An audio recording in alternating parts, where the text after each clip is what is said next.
वाक्यकारं वररुचिं भाष्यकारं पतञ्जलिं पाणिनिं सूत्रकारं च प्रणतोऽस्मि मुनित्रयम्। सर्वेभ्यः नमः। शुद्धिकौमुदी वर्गे एषा अस्ति एकादशी कक्ष्या। तान्त्रिककारणतः किञ्चिदिव विलम्बः जातः, तदर्थम् आदौ क्षमां याचे। शुद्धिकौमुदी पुस्तके पृष्ठसङ्ख्या अस्ति 44। अद्यतनः विषयः अस्ति आदरार्थे बहुवचनम् इति विषयः। आरम्भे वाक्यद्वयं दर्श्यते। इदानीम् अध्यक्षमहाभागः भाषणं करोति इति प्रथमं वाक्यम्। इदानीम् अध्यक्षाः भाषणं कुर्वन्ति इति द्वितीयं वाक्यम्। अत्र प्रथमे वाक्ये आदरसूचनाय महाभागशब्दः प्रयुक्तः, एकवचनान्तता च प्रयुक्ता। अध्यक्षमहाभागः भाषणं करोति इति वाक्ये महाभागशब्दः अस्ति, एकवचनमपि अस्ति। द्वितीये वाक्ये च बहुवचनान्तप्रयोगः कृतः आदरोद्देशेन, अध्यक्षाः भाषणं कुर्वन्ति इति। वर्य महाभाग महाशय प्रभृतयः शब्दाः आदरं द्योतयन्ति। अतः आदरार्थे तेषाम् उपयोगः युक्तः एव, उचितः एव। व्यक्तेः एकत्वम् अवलम्ब्य एकवचनान्तप्रयोगः। एकवचनान्तप्रयोगः आदरं नाशयति इति न कुत्रापि निर्दिष्टम् अस्ति। एकवचनेन प्रयोगः क्रियते चेत् कस्यचित् आदरः नष्टं भवति इति भ्रान्तिः करणीया नास्ति। अतः आदरार्हे जने एकवचनान्तप्रयोगः न कदापि दुष्यति। एषः ग्रन्थकारस्य स्पष्टः अभिप्रायः अस्ति। आदरार्हेषु जनेषु एकवचनान्तप्रयोगः बहुधा दृश्यते संस्कृतसाहित्ये। कश्चन सेवकः राजानमुद्दिश्यापि एकवचनप्रयोगमेव करोति। शिशुः मातरम् उद्दिश्य पितरम् उद्दिश्य वा एकवचनप्रयोगमेव करोति। साहित्ये सर्वत्र अस्ति। अतः एषा प्रयोगपरिपाटी शिष्टसम्मता एव। एकवचनान्तत्वेन प्रयोगः एषा परिपाटी शिष्टसम्मता एव। द्वितीये वाक्ये आदरदर्शनाय बहुवचनान्तता प्रयुक्ता अस्ति। अध्यक्षाः भाषणं कुर्वन्ति इत्यत्र। प्रादेशिकभाषासु आदरद्योतनाय बहुवचनान्तप्रयोगः क्रियमाणः दृश्यते। तां परिपाटीम् अनुकुर्वन्तः बहवः आदरप्रदर्शनाय बहुवचनान्तत्वं प्रयुञ्जते प्रायेण। एतस्य न कापि आवश्यकता। एकवचनस्य प्रयोगः उचितः, किन्तु एकत्वविशिष्टे जने बहुवचनान्तप्रयोगः संस्कृतभाषायां नास्ति इति न, कुत्रचित् तथा प्रयोगः अपि दृश्यते। यथा आचार्याः आगताः, आचार्यः आगतः इत्यर्थे इति प्रयोगः श्रूयते। प्रयोगम् अमुं समर्थयति नागेशः लघुमञ्जूषायां संख्याविचारप्रकरणे।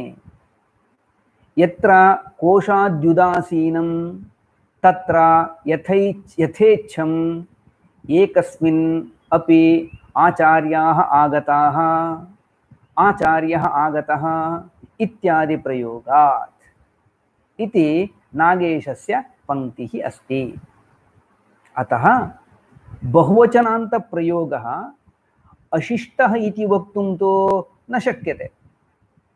अस्माकं गुरवः आगताः इति वयम् अस्माकं गुरूणां विषये कदाचित् बहुवचनप्रयोगं कुर्मः एव। एतादृशप्रयोगः अपि शिष्टसम्मतः एव।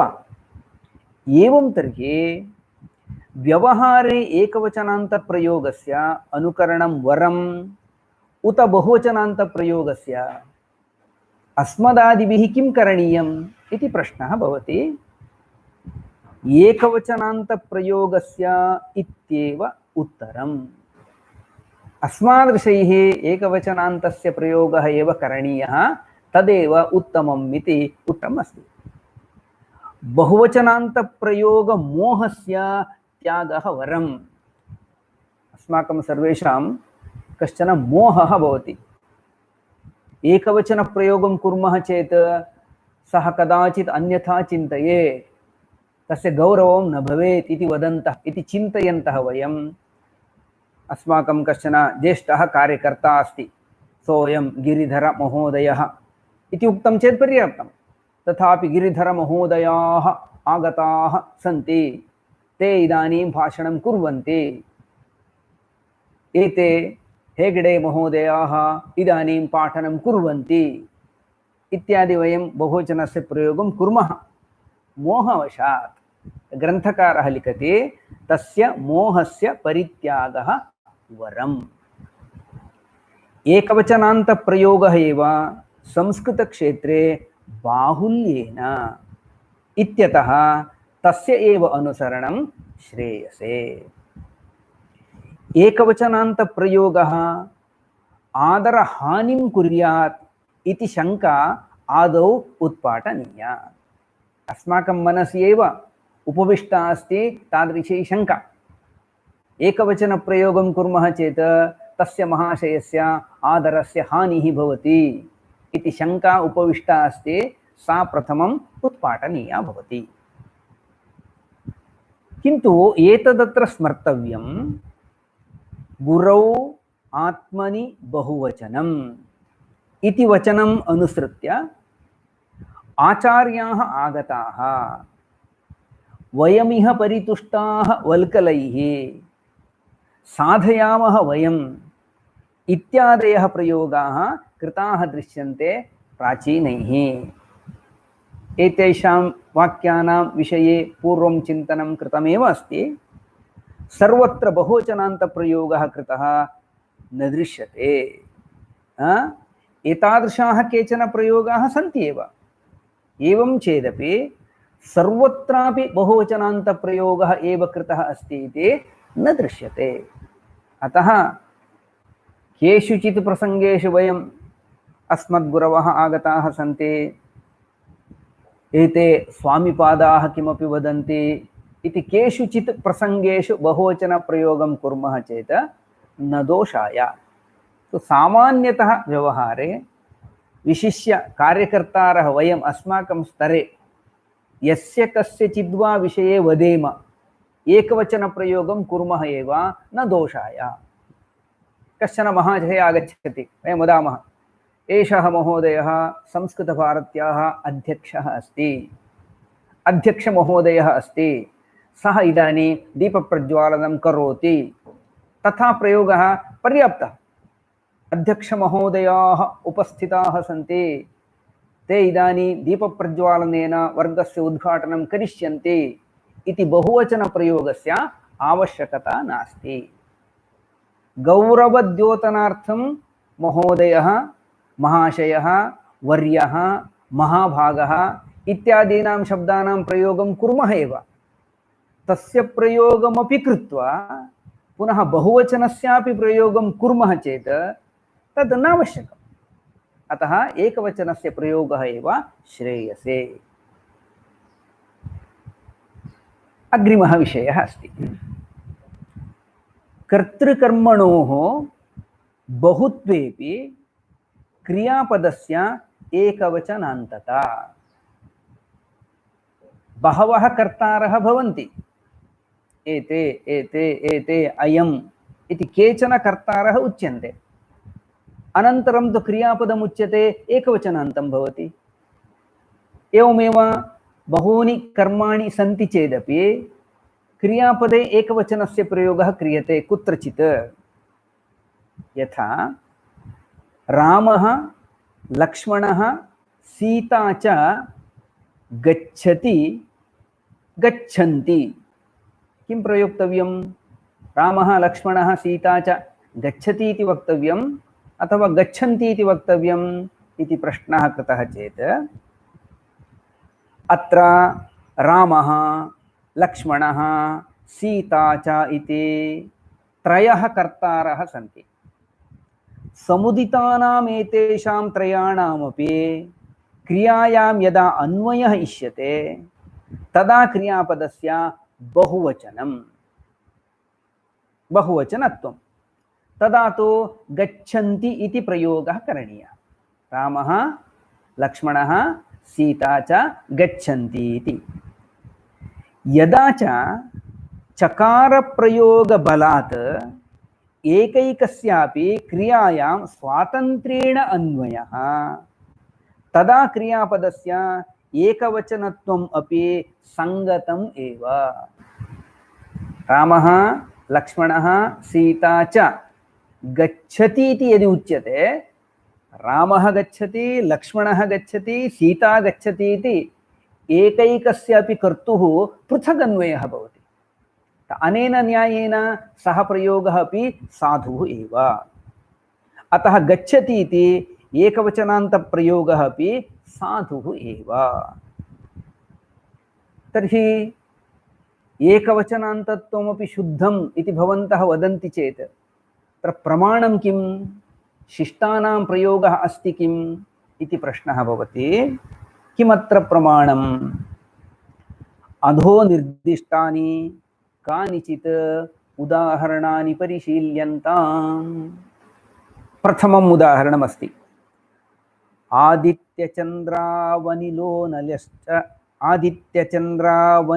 नलश्च द्यौर्भूमिरापो हृदयं यमश्च अहश्च रात्रिश्च उभे च सन्ध्ये धर्मश्च जानाति नरस्य वृत्तम्। नरस्य वृत्तं मनुष्यः यद्यद् कार्यजातं करोति तत्सर्वमपि एते सर्वेपि जानन्ति इति संग्रहः कृतः अस्ति। मूलं पद्यम् इदं तु महाभारते अस्ति। तत्र व्यासमहर्षिः वदति आदित्यः चन्द्रः अनिलः अनलः द्यौः भूमिः आपः हृदयं यमः अहः रात्रिः उभे सन्ध्ये धर्मः च। एते सर्वे सन्ति कर्तारः। अन्ते क्रियापदमुक्तमस्ति धर्मश्च जानाति नरस्य वृत्तम्। एते सर्वे सन्ति चेदपि अन्ते क्रियापदस्य प्रयोगः कृतः अस्ति धर्मश्च जानाति इति एकवचनान्तत्वं प्रयुक्तम् अस्ति। अत्र कर्तृपदानि बहूनि तथापि क्रियापदम् एकवचनान्तमेव। पृथगन्वयः भवति इति कारणतः एकवचनान्तत्वं न दोषाय। अन्यदेकम् उदाहरणं दर्श्यते मनुस्मृतेः वचनमिदं तस्मात् ब्राह्मणराजन्यौ वैश्यश्च न सुरां पिबेत्। तस्मात् कारणात् ब्राह्मणः राजन्यः नाम क्षत्रियः वैश्यः च एते सुरां न पिबेत्। ब्राह्मणः वैश्यः शूद्रः च सुरां न पिबेत्। पिबेत् इति एकवचनस्य प्रयोगः कृतः अस्ति। अग्रे च तद् मनुस्मृतेः वचनं वाल्मीकिरामायणस्य एकम् उदाहरणं प्रदर्श्यते तस्य राज्यञ्च कीर्तिश्च प्रतापश्चापि वर्धते। राज्यं कीर्तिः प्रतापः इति त्रयः कर्तारः सन्ति। क्रियापदं तु अस्ति वर्धते इति एकवचनान्तम् अस्ति। अनन्तरं चरः शरीरावयवाः स्वभावो धातवः क्रिया लिंगं प्रमाणं सत्कारो संस्कारो मात्रा चास्मिन् परीक्ष्यते। चरकसंहितायां स्थितम् एकं वचनम् इदमस्ति। अत्र एते सर्वे लिंगं प्रमाणं संस्कारः मात्रा च अस्मिन् परीक्ष्यते। पूर्वं तु शरीरावयवाः स्वभावः धातवः क्रिया क्रियापदं तु प्रयुक्तमस्ति परीक्ष्यते इति। महाभाष्यस्य प्रयोगः अपि अत्र अपरं प्रमाणम्। भाष्यप्रयोगो यथा अब्जे अब्जा अभ्याजेत्युक्ते क्रिया निर्दिष्टा कर्तृकर्मणि गुणश्च अनिर्दिष्टः इति महाभाष्यस्य किंचन वचनम् उदाहृतमस्ति। कर्तरि प्रयोगे यथा तथैव कर्मणि प्रयोगे अपि तन्नाम तत्रापि कर्मणः बहुत्वेपि चकार प्रयोगबलात् एकैकस्यापि क्रियायाम् अन्वयः यदा भवति तदा क्रियापदस्य एकवचनत्वम् अपि। अत्र चतुर्थम् उदाहरणं यदुक्तमस्ति तत्र कर्मणि प्रयोगः एव अस्ति। यथा शरीरावयवाः स्वभावः धातवः क्रिया लिंगं प्रमाणं संस्कारः मात्रा च अस्मिन् परीक्ष्यते। अस्मिन् परीक्ष्यते परीक्षकः अन्यः कश्चन परीक्ष्यते अतः कर्मणि प्रयोगः अस्ति। आहत्य निर्णयः एतादृशेषु प्रसंगेषु अस्माभिः एकवचनस्यापि प्रयोगः कर्तुं शक्यते बहुवचनस्य प्रयोगः अपि कर्तुं शक्यते।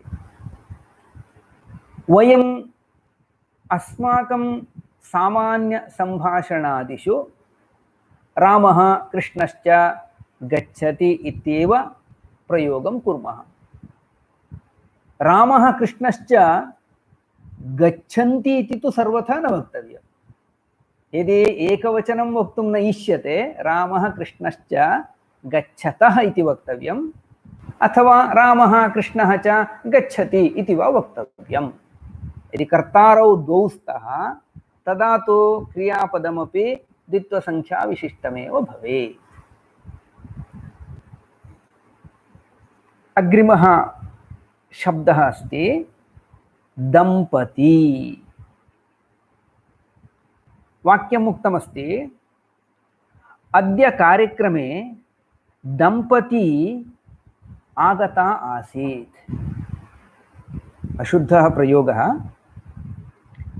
दंपती आगतौ आस्ताम् इति द्विवचनान्तप्रयोगः साधुः। दंपती इत्येषः न हि ईकारान्त एकवचनान्तः। दंपती इति श्रूयते अतः ईकारान्त शब्दः इति भ्रमः भवितुमर्हति। ईकारान्त शब्दः न ईकारान्त एकवचनान्तः न इकारान्त द्विवचनान्तं रूपं तत्। पतिः पती पतयः हरिः हरी हरयः इकारान्त शब्दस्य द्विवचनस्य रूपं दीर्घविशिष्टं यथा भवति तादृशं रूपं तत्। कथं सः शब्दः सिद्धः इति चेत् जाया च पतिश्च इति विग्रहः। जाया शब्दस्य दं भावः निपात्यते। जाया इति यः शब्दः अस्ति तस्य शब्दस्य स्थाने एव दम् इति भावः निपात्यते। तस्मात् दंपती इति द्विवचनान्तं रूपं सिद्धं भवति। अन्यच्च आगता इति स्त्रीलिङ्गप्रयोगः अपि अत्र दृश्यते। अतः कथं प्रयोगः करणीयः अस्माभिः इति चेत् अद्यतन कार्यक्रमे दंपती उपस्थितौ आस्ताम्। दंपती आगतौ स्तः। दंपत्योः स्वागतं कृतम्। एतेन प्रकारेण वाक्यानां प्रयोगः अस्माभिः करणीयः। तर्हि प्रश्नः उत्पन्नः भवति, दंपतयः इति रूपं सिद्धं भवति उत न? अग्रिमः शब्दः सः एव अस्ति। वाक्यमस्ति, अद्य कार्यक्रमे दंपतयः आगताः आसन्। दंपतयः आगताः आसन्। साधुवाक्यम् एतत्। दंपतयः आगताः इति एतद् वाक्यमपि साधु एव। दंपतयः इति रूपं युक्तमेव, किन्तु विग्रहवाक्यं कथं वक्तव्यम्? पतिपत्नी युगलानि बहूनि आगतानि आसन् इति वक्तुः तात्पर्यं तु अवगम्यते एव। युगलभावं मनसि निधाय दंपती च इति विग्रहवाक्यं न वक्तव्यम्। दंपतिपूजनम् इति कश्चन कार्यक्रमः भवति।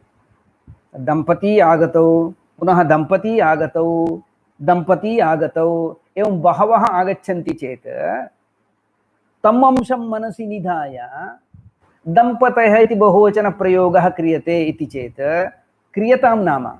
किन्तु विग्रहवाक्यकथनसमये जायाश्च पतयश्च इति विग्रहवाक्यं वक्तव्यम्। दंपतयः इति तु शोभनमेव। तत्र दंपती दंपती दंपती दंपती मिलित्वा दंपतयः इति न वक्तव्यम्।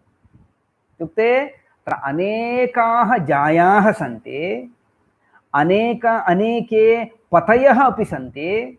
जायाश्च पतयश्च मिलित्वा दंपतयः। जाया च पतिश्च दंपती, जायाश्च पतयश्च दंपतयः। अनेकाः जायाः सन्ति, अनेके पतयश्च सन्ति चेत् तदा तु दंपतयः सन्ति इति प्रयोगः अपि न दुष्यते। अतः कदाचित् कार्यक्रमे बहवः आगताश्चेत् अत्र दंपतयः अपि सन्ति इति वयं वाक्यप्रयोगं तु कर्तुं शक्नुमः। यतः तत्र अनेकाः जायाः भवन्ति, अनेके पतयः अपि भवन्ति। अतः तथा प्रयोगः अपि युज्यते एव। अग्रिमं वाक्यमस्ति, कार्यक्रमं रघुनाथ दंपती आगतौ आस्ताम्। रघुनाथ इति कश्चन कार्यकर्ता अस्ति, तस्य पत्नी अपि आगता आसीत्। अहम् अन्यं निवेदयन् अस्मि, अद्यतन कार्यक्रमे रघुनाथ दंपती आगतौ आस्ताम् इति निवेदयामि। ग्रन्थकारः लिखति, अयुक्तं वाक्यम् एतत्। भाषान्तरस्य अनुकरणं कुर्वद्भिः अविचार्य क्रियमाणः अयं प्रयोगः असाधुः। दंपती इत्यत्र द्वौ स्तः, जायापि अस्ति, पतिः अपि अस्ति। तयोः अन्यतरः एव रघुनाथः। पतिशब्दवाच्यः रघुनाथ दंपती इति शब्दे तत्र अन्यतरः रघुनाथः अस्ति, पतिशब्दवाच्यः। यदि पतिः रघुनाथः नाम्ना निर्देष्टुम् इष्यते तर्हि सपत्नीकः रघुनाथः आगतः आसीत् इति प्रयोगः करणीयः। रघुनाथ दंपती आगतौ आस्ताम् इति न वक्तव्यम्। मान्यः रघुनाथः सपत्नीकः आगतः आसीत् इति प्रयोगः शक्यते। अथवा रघुनाथः तत्पत्नी च आगतौ आस्ताम् इति वा वाक्यप्रयोगः भवितुमर्हति। रघुनाथ दंपती आगतौ इति न वक्तव्यमेव। रघुनाथः सपत्नीकः आगतः आसीत् इति वक्तुं शक्यते, अथवा रघुनाथः तस्य पत्नी च आगतौ आस्ताम् इति वा वक्तुं शक्यते। लक्ष्मीः रघुनाथश्चेति दंपती आगतौ आस्ताम् इति, लक्ष्मी रघुनाथौ दंपती आगतौ आस्ताम् इति वा प्रयोगः अपि संभवति। लक्ष्मी रघुनाथौ दंपती इति वा, लक्ष्मीः रघुनाथश्च इति दंपती इति उभयतापि प्रयोगः कर्तुं शक्यते। पुनः एकः प्रयोगः अस्ति। कश्चन ग्रामः अस्ति, तस्मिन् ग्रामे कृषकदंपती वसतः स्म। कृषकदंपती वसतः स्म। इदानीम् उक्तं रघुनाथ दंपती आगतौ आस्तामिति वाक्यप्रयोगः न करणीयः इति उक्तमस्ति। इदानीं कृषकदंपती आस्ताम् इति वक्तव्यम् उत न? कृषकदंपती वसतः स्म इति वाक्ये न कोऽपि दोषः। किमर्थम् इति चेत् कृषकौ च तौ दंपती च कृषकदंपती। कृषकशब्दः अत्र विशेषणम्। पूर्वस्मिन् उदाहरणे तु रघुनाथपदं न विशेषणमासीत्, अतः आपत्तिः तत्र उक्ता आसीत्। इत्युक्ते यत्र विशेषणं पत्यौ अपि संगच्छते, पत्न्याम् अपि संगच्छते, तर्हि तादृशस्य प्रयोगः कर्तुं शक्यते। कृषकदंपती, सैनिकदंपती, अभिनेतृदंपती। कश्चन अभिनेता अस्ति, तस्य पत्नी अभिनेत्री अस्ति, तौ दंपती आगच्छतः चेत् अभिनेतृदंपती आगतौ स्तः, तथा प्रयोगं कर्तुं शक्नुमः एव। अस्मिन् अध्याये अन्तिमं वाक्यमिदमस्ति। कार्यक्रमे दंपतीगणः उपस्थितः आसीत्। कार्यक्रमे दंपतीगणः उपस्थितः आसीत्। एषः अशुद्धः प्रयोगः। दंपतीगणः इति शब्दप्रयोगः साधुः। दंपतीगणः, अकारस्य अनन्तरम् इकारः ह्रस्वः। दंपतीगणः इति शब्दप्रयोगः साधुः। जाया च पतिश्च दंपती, जायाश्च पतयश्च दंपतयः। तेषां दंपतीनां गणः दंपतिगणः, न तु दंपतीगणः, दंपतिगणः। षष्ठी सत्पुरुषः समासः अत्र। पूर्वपदस्य विभक्तेः लोपः। दंपति शब्दः यः अस्ति, तदनन्तरं या विभक्तिः भवति, विभक्तेः लोपः भवति। तस्मात् दंपतिगणः इति रूपम्। पूर्वपदस्य अन्ते स्थितस्य इकारस्य दीर्घः न केनापि सूत्रेण विहितः। दंपती इत्यस्य इकारान्त द्विवचनान्तत्वं विस्मृत्य भ्रान्त्या ईकारान्तत्वं विचिन्त्य दंपतीगणः इति प्रयोगः कृतः स्यात्। अतः शुद्धः प्रयोगः दंपतिगणः अत्र उपस्थितः अस्ति इति प्रयोगः शुद्धः भवति। एवञ्च शुद्धिकौमुदी ग्रन्थे अस्मिन् द्वितीयः अध्यायः समापितः अस्ति। इतः अग्रे अस्ति तृतीयः अध्यायः। आदौ स्त्रीप्रत्ययगताः दोषाः परिशीलनाय स्वीकृताः सन्ति। सामान्यः दोषः कुत्र सम्भवति? स्त्रीप्रत्ययान्तरूपाणां विषये केषाञ्चित् भ्रान्तिः अस्ति। प्रादेशिकभाषायाः प्रभावतः प्रायः एवं सम्भवति। तादृशानि भ्रान्तियुक्तानि रूपाणि यथा अशुद्धं शुद्धमिति प्रथमं यद् उच्चार्यते तद् अशुद्धम्, अनन्तरं यत् उच्चार्यते तद् शुद्धम् इति अवगन्तव्यम्। अध्यापकी अशुद्धम्, अध्यापिका इति शुद्धम्। लेखकी अशुद्धम्, लेखिका शुद्धम्। उपन्यासकी अशुद्धम्, उपन्यासिका शुद्धम्। नायकी अस्मिन् नाटके एषा नायकी अस्ति। अभिज्ञानशाकुन्तले शकुन्तला नायकी अस्ति इति प्रयोगः क्रियते। नायकी इति अशुद्धं रूपं, नायिका इति शुद्धं रूपम्। अभिज्ञानशाकुन्तले शकुन्तला नायिका अस्ति। उद्घोषकी अशुद्धम्, एषा कार्यकर्त्री आकाशवाण्याम् उद्घोषिका अस्ति, न तु उद्घोषकी। उद्घोषिका इति शुद्धं रूपम्। सेवकी इति अशुद्धं, सेविका इति शुद्धम्। अस्माकं कार्यालये काचित् सेविका अस्ति, न तु सेवकी। अनुवादकार्यं करोति कश्चन पुरुषः, सः उच्यते अनुवादकः।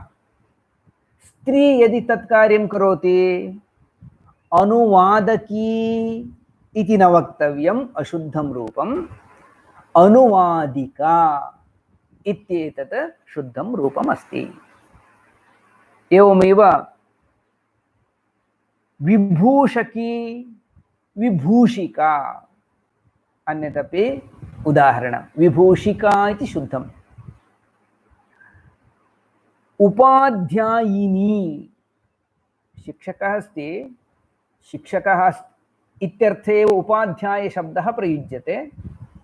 स्त्री चेत् उपाध्यायिनी इति प्रयोगः क्रियेत, किन्तु तद्रूपम् अशुद्धं। तत्र रूपद्वयमस्ति, उपाध्याया उपाध्यायी, द्वयमपि शुद्धमेव। उपाध्याया उपाध्यायी द्वयमपि शुद्धम्। उपाध्यायिनी इति तु अशुद्धम्। सो एतेषु सर्वेषु शब्देषु कर्त्रर्थे नुल् प्रत्ययः अस्ति। नुल् प्रत्ययः प्रत्ययस्थात् कात् पूर्वस्य आतः इदाप्यसुपः इति सूत्रेण ककारस्य इकारः अपि परे। अतः एते टाबन्ताः एव। स्त्रीप्रत्ययत्वेन एतेषां सर्वेषां पुरतः टाप् भवति। तस्मात् कारणात् एते सर्वेपि टाबन्ताः एव, न तु नीबन्ताः। नीशन्ताः वा न, अपि तु टाबन्ताः एव। उपाध्यायी इत्यत्र विकल्पेन ङीष्, उपाध्यायी इत्यत्र ङीषः अभावे टाप् भवति। अतः ङीष् भवति चेत् उपाध्यायी इति रूपम्। टाप् भवति चेत् उपाध्याया इति अन्यत् रूपम्। या अत्र अर्थेपि कश्चन भेदः अस्ति। अनन्तरं या स्वयमेव अध्यापिका सा उपाध्यायी उपाध्याया वा, ङीषन्तः भवतु टाबन्तः वा भवतु, या उपाध्यायस्य पत्नी भवति सा उपाध्यायानी अन्यः शब्दः अस्ति। शिक्षकः अस्ति, शिक्षकस्य पत्नी अस्ति, सा शिक्षणकार्यं न करोति, गृहे पाकं करोति, किन्तु शिक्षकस्य पत्नी अस्ति सा। शिक्षकः इत्यर्थे वयम् उपाध्यायशब्दं वदामः। उपाध्यायस्य पत्नी या अस्ति सा च उच्यते उपाध्यायानी। अतः यदि सा अध्यापनकार्यमपि करोति तर्हि सा उपाध्यायानी अपि अस्ति, उपाध्याया अपि अस्ति, उपाध्यायी अपि भवितुम् अर्हति यदि अध्यापनकार्यं करोति। तत् कार्यं नास्ति चेत् सा तु केवलम् उपाध्यायानी इत्येव वक्तव्यं भवति। अतः एतेषु सर्वेषु शब्देषु अस्माभिः किञ्चित् अधिकम् अवधानं कर्तव्यं भवति। सामान्यतः वयम् अनवधानात् अत्र दोषं कुर्मः। स्मृतम् इत्यतः अन्यदेकं रूपं वदामि। बहवः अस्माकं परिचयं कारयन्ति। अयं जनः दशभ्यः वर्षेभ्यः पूर्णकालिकः कार्यकर्ता अस्ति। स्त्री चेत् पूर्णकालिकी, पूर्णकालिका न पूर्णकालिकी कार्यकर्त्री। अग्रे विशेषविषयः उच्यते। एतावत्पर्यन्तम् उक्तः विषयः सामान्यः विषयः आसीत्।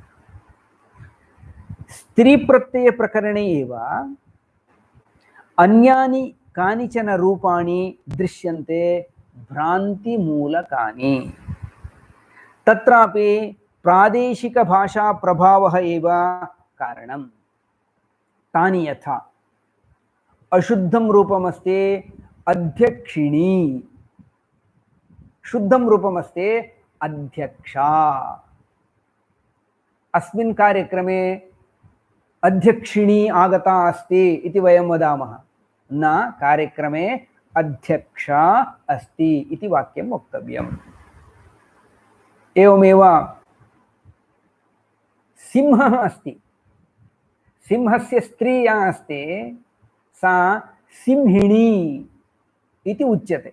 मातृभाषायां तु तथैव प्रयोगः अस्ति, किन्तु संस्कृते तु सिंही इति वक्तव्यम्।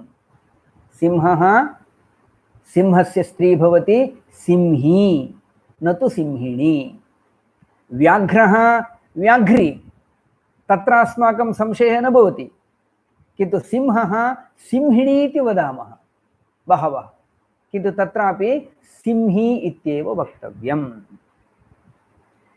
इन्नन्ताः शब्दाः स्त्रियाम् ईकारं प्राप्नुवन्ति खलु, यथा अधिकारिणी, उपकारिणी, न्यायवादिनी इत्यादयः।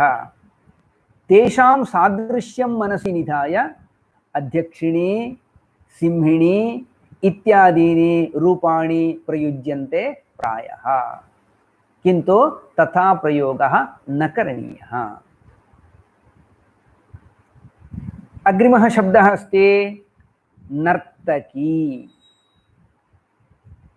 अधोलिखितं वाक्यं पठत। सा नर्तकी रमणीयतया नृत्यति। अत्र नर्तकी इति यत् प्रयुक्तं तद् साधु। नृती गात्रविक्षेपे इति धातोः शिल्पिनि शुन् इति सूत्रेण शुन् प्रत्यये कृते नर्तकः इति रूपं सिद्धं पुल्लिङ्गे। तस्य स्त्रियां न टाप् अपितु नीश् षिद्गौरादिभ्यश्च इति सूत्रेण। अतः नर्तकशब्दः स्त्रीत्वे नीश् इति प्रत्ययः, तदा तु नर्तकी इति रूपं सिद्धं भवति। किन्तु नर्तिका इति रूपमेव न भवति किम् इति यदि प्रश्नः क्रियते, अत्र किञ्चित् स्मर्तव्यमस्ति। एतदत्र स्मर्तव्यम्। शिल्पं नाम क्रियाकौशलं। या क्रिया क्रियते तस्यां क्रियायां विद्यमानं कौशलमेव शिल्पशब्देन उच्यते। तद्वतः कर्तुः शुन् स्यात्, तदभावे शुन् प्रत्ययः उक्तः अस्ति, यस्य कर्तुः तादृशं कौशलम् अस्ति, किन्तु तादृशं कौशलमेव नास्ति चेत् तदभावे तदभावे तो कर्तरि नुल् स्यात् एव। कर्तृर्थे नुल् प्रत्ययः भवितुम् अर्हति एव। तदापि नर्तकः इति रूपं पुल्लिङ्गे, किन्तु स्त्रियां शित्वाभावात् न ङीष् अपि तु टाप्। नर्तकः इति रूपं सिद्धं भवति, किन्तु तद् नुल् प्रत्ययान्तं रूपम् अस्ति। तस्मात् कारणात् षिद्गौरादिभ्यः इति सूत्रेण तत्र ङीष् प्रत्ययः न भवति एव। कः प्रत्ययः तर्हि? टाप् प्रत्ययः वक्तव्यः भवति। प्रत्ययस्थात् इति सूत्रेण अकारस्य इकारः, तदा च नर्तिका इति रूपं, नर्तिका इति रूपं सिद्धं भवति। नर्तनकौशलरहिता इति अर्थः सिद्ध्यति। अतः अन्ततो गत्वा तात्पर्यं तु एवं भवति, नर्तकी इति शब्दस्य प्रयोगः क्रियते चेत् नर्तनकौशलसहिता इत्यर्थः। अप्सराः उर्वशी नर्तकी आसीत्, नर्तनकौशलं तस्याम् आसीदेव, अतः सा नर्तकी। नर्तिका इति कथ्यते चेत् काचित् बालिका अस्ति, तस्यां नर्तनकौशलं नास्ति चेत् नर्तिका इति वक्तुं शक्यते। नर्तिका नाम नर्तनकौशलरहिता। स्मर्तव्यं, नर्तकी इत्युक्ते नर्तनकौशलसहिता, नर्तिका इत्युच्यते चेत् नर्तनकौशलरहिता इति अर्थः अवगन्तव्यः। अग्रिमः शब्दः अग्रिमे सत्रे चिन्तयिष्यते। नमो नमः।